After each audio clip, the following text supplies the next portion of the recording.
I had just finished my lecture in my Thursday afternoon class on economic theory when Anne walked up to the lectern.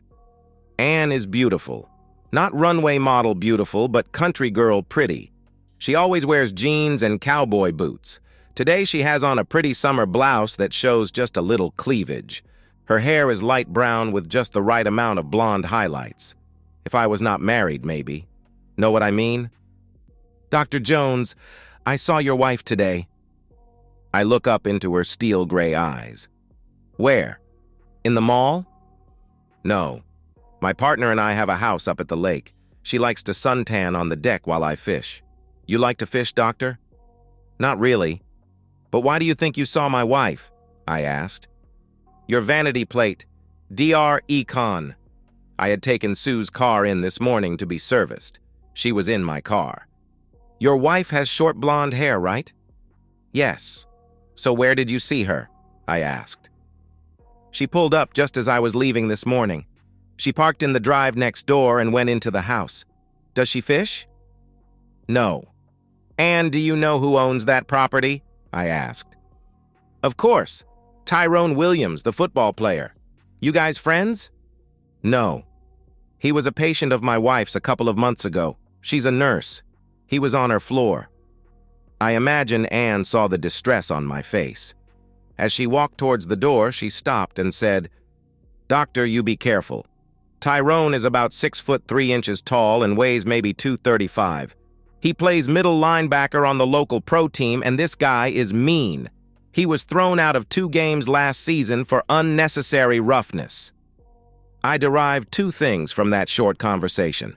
First, Anne is a lesbian. I would have never guessed. Partner, she likes to suntan. No big deal. To each his own, I guess. The other thing is that my wife of 6 years is cheating. Again.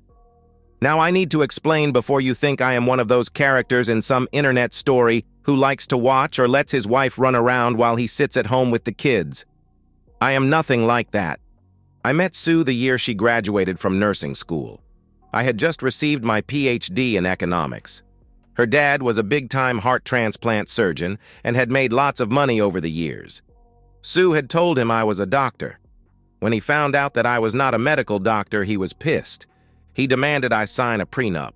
He was thinking I was after his money. Both Sue and I signed. I stuck our copy in a drawer where it stayed for the next couple of years.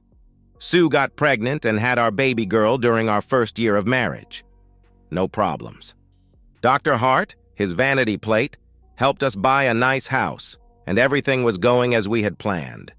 Then when Sue stopped breastfeeding, her pretty breasts pointed to the floor.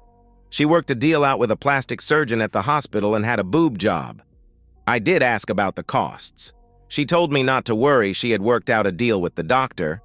I asked what kind of deal. "Just something between medical professionals," was all I got for an answer. About a week after her boob job, I had to drive her to the hospital for her first post-op exam. When the nurse called her name, I got up to go with her. The nurse stopped me and said only Sue was allowed back with the doctor. Then Sue and she exchanged a smile. What the hell was that about? Okay, I sat down and waited. It seemed like it took a long time. When Sue finally came out, she was grinning, and this doctor was also grinning. When he saw me, he had this funny look on his face, like he knew something I didn't. In the car, I noticed that Sue had used a mouthwash. I asked about that. When he took off the bra and the bandages, he squeezed my breasts really hard. It surprised me and it hurt. I threw up in his sink from the pain. This mouthwash is standard in the hospital. It's under every sink. I thought, okay, I can believe that. When I got home, I ordered one of those DNA kits. I had my baby girl checked. I am the father. A few more times over the next 5 or 6 months, I smelled that same mouthwash on her breath. When I asked, it was always, I had the spaghetti for lunch, or the tacos. I believed her. I mean, she didn't want to have bad breath when tending to her patients, right? I drove by the hospital parking lot on my lunch hour. Her car was always there. About 5 months later, she made a strange remark at supper. I guess Dr. Bells, the plastic surgeon, is out of my life. He accepted a job with a clinic on the West Coast. He, his wife, and kids have moved. I did ask why she said he was out of her life, and she said that she just meant that if she had any problems with her implants, she would have to look for another surgeon. Yeah, right. Things cruised along fine for the next year or so. Now I did smell that mouthwash on her breath a few times. But what should I have done? I would look like a fool in divorce court complaining about my wife's mouthwash. If I was going to enforce the prenup, I had to have irrefutable proof that she was cheating. On our daughter's 3rd birthday, I went and picked up little Becky and drove over to the hospital. We were going to have a birthday celebration at Mickey D's, my daughter's favorite restaurant. There on the steps at the side entrance was Sue. There was another man standing close to her. Too close. It looked like they were having a deep conversation. I blew the horn and she turned and looked surprised to see me. She said something to this guy who looked to be Chinese, then ran to the car. When she got in, I asked her what that was all about. "Oh, that's just Feng. He's one of the students here. I gave him a bad grade on his bedside manner and he's pissed. He'll get over it. He graduates in a month and then he will be someone else's problem." We made it to the restaurant and had a nice celebration. I took Sue back to the hospital and Becky back home to the nanny. I made it back to the university in time for my afternoon classes. The next morning I called the hospital. They are not a teaching hospital. Sue lied. Still no proof of anything. For the next year and a half, life was great. Sue was always home when I got there, and though I did smell the mouthwash on her breath every now and then, I wrote it off to her having a chili cheese dog at lunch. A couple of months ago, she came home all excited. There was a celebrity on her floor. Tyrone the Beast Williams was in the hospital undergoing some tests. He was a professional football player. He had been an All-American in college then. For the first 3 years, he was All-Pro. I do not follow football, so I was not impressed. I should have been. This is the same Tyrone that Anne said owned the house next door to her on the lake. The house my wife had visited this morning. I get home and find our daughter, who is almost 5 years old now, sitting in front of the television watching a cartoon movie. "Where's Mommy?" "She has a headache and is upstairs in your bedroom." I start thinking. Thursday is what she calls one of her me days. She is off work, and instead of staying home with her baby girl, she goes shopping, has lunch with a couple of her friends from the hospital, then is home by the time I get here at 5 p.m. I need to check something. In my home office, I pull up my diary. There it is. Every Thursday for the past 7 Thursdays, she has come home with a headache or some other excuse for why we cannot make love. Usually it is Saturday, or on a couple of occasions it was Sunday before we made love. I feel stupid. I should have picked up on that. But now that I know, I may be able to get that irrefutable proof that my attorney said I would need. I knocked on the bathroom door and asked if she was all right or needed anything. She said no, that she just needed to relax and see if her headache would go away. She asked me to take care of Becky tonight. I agreed and went back downstairs. The nanny had left supper for us, so I fed the baby and then got her bathed and in bed. I killed time on the internet finding out all I could about Tyrone Williams. At around 11 p.m., I showered and went in and got in bed next to Sue. I knew she was awake, but she was pretending to sleep. I let her continue pretending. The next morning, she was up early and off to work. I got a kiss and was told to have a good day. I had a plan. I went to the university and asked my grad assistant to take my morning class. He was happy to do it. Then I lied and asked to borrow his car. I drove up to the lake. I parked down the street from the house I wanted to check out. It was locked up tight. There were shades on all the windows, and it looked like there were drapes behind the shades. No way was I going to get a photo of what I know is going on inside every Thursday. I need another plan. I could wait until they are inside, then kick in the front door and start taking pictures. Yeah, that will work. Not. Tyrone is a violent man existing in a violent world. I am 5 foot 10 inches and weigh maybe 180. I have never been in a fight in my life. This guy could kill me and he would not go to jail. I would be the one charged with home invasion if I lived. I walked back to the car. I thought I saw someone peeking out the window of the house next door. but I could be wrong. On the drive back, I started remembering everything I had read about Tyrone last night. He is married, maybe I could solicit help from her. Back at the school, I got a call from Sue. She was going to work a double, meaning she would be home around midnight and, you guessed it, too tired to make love. After I had the baby in bed, I did a deep dive into Tyrone's wife. She has a huge social media presence, lots of pictures of her and Tyrone. This girl is beautiful. Long red hair, green eyes, and a body to die for. She was a cheerleader in high school, then again at the university where Tyrone played. That's where they married 5 years ago. They have no children. As I read through some of her social media posts, I wondered what the hell this girl majored in college. Bitches, don't be looking at my man. Fuck no, I ain't sharing his banana, so just forget about it. She talked like she was raised in a ghetto. She had probably used that hair, her body, and probably that mouth to get herself through college. On Monday, I again borrow my grad assistant's car and drive over to Tyrone's house. Nothing. Neither she nor Tyrone left the house before I had to get back for my afternoon class. Another idea forms in my mind. It is now Thursday, and I am again sitting in front of Tyrone's house. I see him leave for the lake. I give him a couple of minutes, then I start to get out of the car. Shit. She comes flying out of the driveway. I run back to the car and decided to follow her. She does not go far when she pulls into a Starbucks. I give her a minute, then follow her in. She is sitting at a table drinking her $10 cup of coffee with ice cream in it. I do not order, just walk over to her table. She looks up and exactly like I suspected and says, "Who the fuck are you?" "The man whose wife your husband is with right now." She motions me to sit. I notice she is wearing the longest fake nails I have ever seen. She just looks at me, so I start the conversation. Every Thursday for the past 2 months, they meet up at the lake. She is a nurse, and they met when he was in the hospital. Blonde woman with large breasts? I started to say, that is her, but I refused to sink to her level. I saw the way he looked at her one night. "Every Thursday?" she asked. "Yes," I replied. "He tells me he is going to a team meeting every Thursday. You say they up there right now?" "Yes, and they will be until about 3 p.m., I replied. "I'm going to surprise their asses," she answered. "Bambi, I need proof for my divorce lawyer. Could you get me a photo?" "I get you more than a photo. I'll get you a video." She stormed out the door. I thought that went well.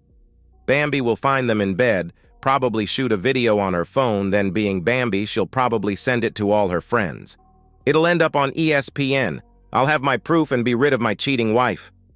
I went back to school and had lunch in the cafeteria. About halfway through my afternoon class, there was a knock on the door. My grad assistant answered it and then motioned me over. There was the dean of the School of Business and 2 men. They asked me to step outside. 2 police detectives. The grad assistant said he would finish the class, and I walked them down the hall to my office. "You are Dr. Jones? Dr. Nevada Jones?" asked one of the men. "Yes."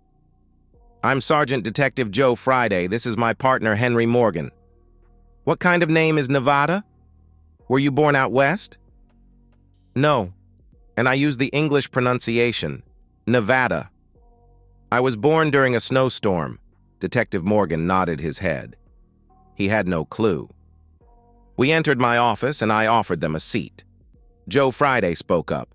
"Sorry, Dr. Jones, there is no easy way to say this. Your wife was murdered this morning." "Oh my God. Has there been another mall shooting?" "Why would you think that?" they asked. "It's her day off. Her ME day, as she calls it. She told me she was going to the mall, and after shopping she would have lunch with her friends from the hospital." "She was not at the mall. She was at a house up at the lake. We think she was involved with Tyrone Williams. Do you know him?" "He was a patient at the hospital where Sue works a couple of months back. I never met him." "His wife caught them in bed together. She killed them both." "What? How?" I asked. "Shotgun blast to your wife's face damn near blew her head completely off. Friday looks at his partner. "But why?" I asked. Again, Morgan speaks up. "I imagine it had something to do with the size of his banana. I've seen horses that did not have bananas that big."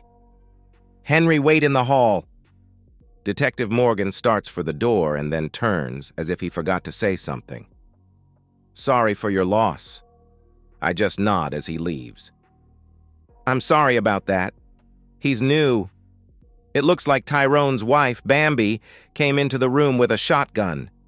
She shot your wife first, then turned the gun on Tyrone. He moved pretty quickly, and she hit him in the leg. He made it to his .45 pistol he always carried. He has a concealed carry permit and managed to get 2 shots off before she could reload that double barrel. She died instantly. Tyrone lived long enough to call 911, but he died from loss of blood before the ambulance could get there. You had no idea about the affair?" "None at all," I replied. "Okay, stick to that story." He then hands me his card. "On the back is the number to the morgue. There will be an autopsy, but the body should be available by Monday. I am sorry about all this, but sometimes good things come out of bad things." He turns and walks out the door. Anne rushes in and locks the door behind her. "Get that smile off your face. Uncle Joe knows the truth and that you just lied. He found a receipt from Starbucks in her car and he checked the cameras.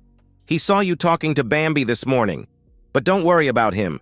The same thing happened to him some years ago with his first wife. Now you have to play the grieving husband who just lost his wife. You need to get home and take care of your daughter. Give me that card with the morgue's number. I handle getting her body to a funeral home. Cremation okay with you?" I noted yes.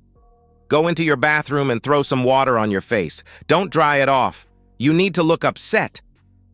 I handed her the card and went into the bathroom. As I stared at my wet face in the mirror, I did start to cry. I did not want Sue dead. She is Becky's mother. I just wanted a divorce from her cheating ass. What is going to happen now? I lied to the police. Then it hit me. "Uncle Joe?" I rushed back into my office. "Uncle Joe?" I asked. "My mother's brother. My dad was his partner until he retired last year. Don't worry about him. I'll talk to him. He will understand." I grab my briefcase and walk out into the hall. Before I can get out into the parking lot, a couple of my bosses come up and offer their condolences. I thank them, then drive home. There is no easy way to tell a child their mother has been killed. Under these circumstances, I decided to tell her that a very bad person killed her mother. Nothing more. She cried and I held her. I cried also. Not for Sue, for Becky. I hated to see her so upset. I finally got her to sleep. Then I took a shower and lay down to try and figure this all out. Anne had taken charge of the situation and I had let her. Why? I guess I was too upset and not thinking straight. Sometime after midnight, Becky came into my room and got in bed with me. I held her as she cried herself to sleep. The next morning, I was up early and in the kitchen making pancakes, Becky's favorite breakfast, when the doorbell rang.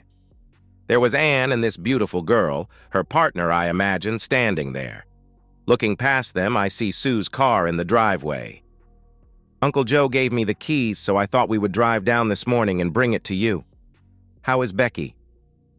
About as well as can be expected, I said as they walked past me into the house. I smell pancakes, shouted the partner. And this must be Becky. This girl squats down and introduces herself. My name is Donna. That lady over there is Anne. We are friends of your daddy. Becky starts to tear up. Somebody killed my mama. Now she is crying. This Donna stands up and then picks Becky up in her arms. I know, baby, I know. She carries her down the hall, patting her on her back and whispering into her ear. Donna is good with kids. She'll take care of her. Let's finish those pancakes. We did not eat breakfast this morning and I'm starved. As I worked the grill, Anne set the table and told me how Uncle Joe had already closed the case. She said he advised me not to talk to the press, and if anyone asked, I was to stick to my story of not knowing anything about the affair. Donna and Becky came back into the kitchen. Donna had changed Becky out of her pajamas and into a cute outfit. As Becky ate her pancakes, she explained how Donna and she were going to look through all the pictures of her mama and pick out the ones for her funeral. I looked at Donna. She winked at me. Then we are going shopping for a new dress for the funeral. I have to look pretty for mama. Again, a wink. I told you she is good with kids. That's what we did. For the next couple of hours, Donna and Becky looked through every photo we had of Sue. They selected one that was just a headshot of Sue. She told Becky they would get that one enlarged and sit by the urn with her mama's ashes. Then they selected 5 more that would be framed and set on the table. They were of happier times. One was when Becky was born, another was of all 3 of us on vacation at the beach. Then there was one with just Sue and Becky. That one was Becky's favorite. By the time they had finished going through all the photos, it was lunchtime. Becky suggested Mickey D's, and we all thought that an excellent idea. The restaurant had a playground, and while Donna and Becky played on the swing set, Ann and I watched out the window. Donna would make a great mother for Becky. Without thinking, I said, "Yes, she would." Then I looked at Ann. I started to apologize. "I didn't mean..." She took my hand. "I don't mind sharing." I guess by now you can figure out how this story ends. Ann took care of the funeral arrangements and Sue was cremated. At the funeral, I gave her ashes to her father, Dr. Hart. I also reminded him that Becky was his only granddaughter and that he could see her whenever he wanted. It was not his fault his daughter was a lying, unfaithful wife, and it had taken me 4 years to finally catch her. Donna was a good mother, not only to Becky, but to our 2 kids also. Ann? Well, Ann stayed for almost 3 years, then she moved on. She still visits every now and then. Our kids all her Aunt Ann. Donna and her take long lunches sometimes. I don't mind sharing, but only with Ann. And that's the end of today's story. If you enjoyed it, please give this video a thumbs up and drop a comment below. Your support helps the algorithm push my content further. If you're new to the channel, don't forget to hit that subscribe button. It really helps me keep creating more stories for you. Thanks for watching, and I'll see you in the next one.